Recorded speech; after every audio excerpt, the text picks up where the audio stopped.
जैसे जैसे ज़िंदगी गुज़रती जा रही है ये एहसास होता जा रहा है कि खुश रहने का राज हमेशा मुस्बत रहने में नहीं है, बल्कि वक्त के साथ हर हकीकत को कबूल करने में है। ये कबूल करना कि हर दिन खुशियों भरा नहीं हो सकता, कोई ना कोई गम भी आपकी ज़िंदगी में आ सकता है। आप गलतियाँ करते हैं, आप गलतियाँ कर भी सकते हैं।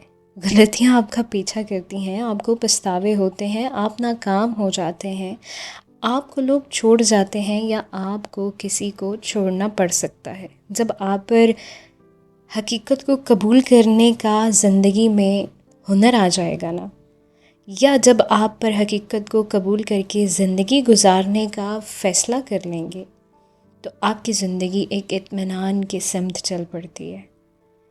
तो हमेशा आप ये सोचते रहें कि मोटिवेशन मोटिवेशन ही रहे, ऐसा नहीं होता। अप एंड डाउन चलता रहता है भाई। कभी कभी गम, कभी खुशी, कभी खुशी कभी गम।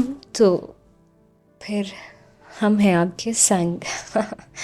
तो भाई घबराना नहीं है, ज़िंदगी में जो है ना वो अच्छा और बुरा टाइम आना चाहिए।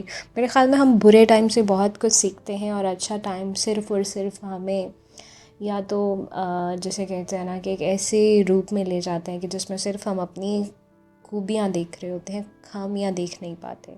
तो मेरे ख़्याल में ज़िंदगी में हर टाइम मुस्बत रहना, this is not a good thing. ऐसा ही है ना? Are you agree with me और नॉट? क्या आप मुझसे मेरी इस राय से आप लोग मुत्तफ़िक हैं या नहीं? मुझे कमेंट सेक्शन में ज़रूर बताइएगा।